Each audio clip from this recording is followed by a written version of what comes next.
Bonjour tout le monde, ici Madame Gauthier et aujourd'hui je te fais une capsule sur ta notion de français de la semaine, la structure de phrase, le complément de phrase. Alors c'est le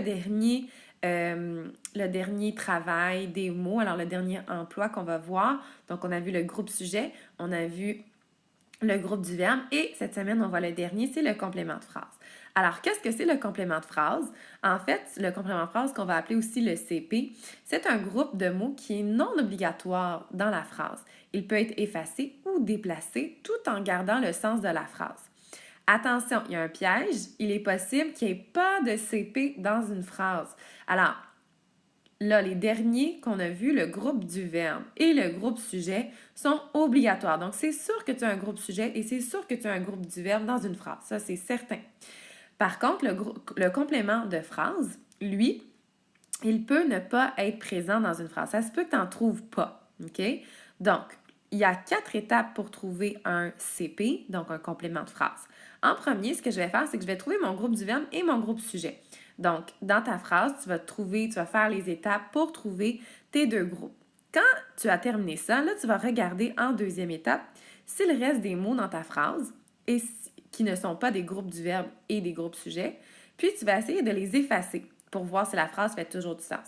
Si ça marche, ce que je vais faire en troisième étape, je vais aussi essayer de les déplacer. Je vais les changer de place dans la phrase pour voir si ça garde toujours du sens. Et en dernier, si tout ça, ça fonctionne, eh bien là, ça veut dire que c'est mon complément de phrase, puis je vais le mettre entre parenthèses. Donc, concrètement, avec mon exemple, qu'est-ce que ça va faire? Donc, mon exemple, c'est hier, Samuel était malade.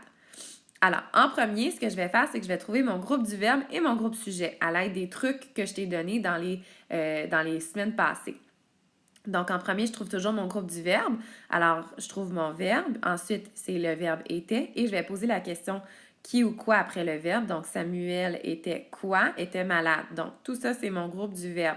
Alors, groupe du verbe, on se rappelle, c'est le verbe et ses compléments. Donc, voilà. Ensuite, je vais trouver mon groupe sujet. Alors, je vais poser la question qui est-ce qui était malade? Et la réponse est Samuel. Donc, Samuel est mon groupe sujet. Ensuite, quand j'ai fait ça, donc j'ai fait ma première étape, je vais regarder à ma deuxième étape s'il reste des mots qui ne sont pas des groupes du sujet ou des groupes du verbe. Donc, ici, il me reste un mot. Il me reste hier.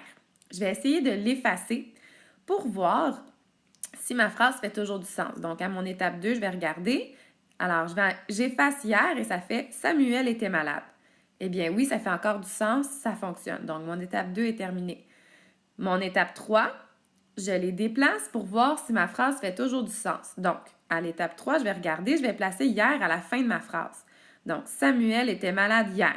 Eh bien, ça fait encore du sens. Donc, ça fonctionne. J'ai fait mon étape 3. Et ma dernière étape, si ma phrase fait toujours du sens, eh bien, je vais tout simplement mettre mon complément de phrase entre parenthèses et c'est ce que j'ai fait ici à l'étape 4. Donc, hier, c'est mon complément de phrase. Alors, voilà pour ta petite capsule sur le complément de phrase.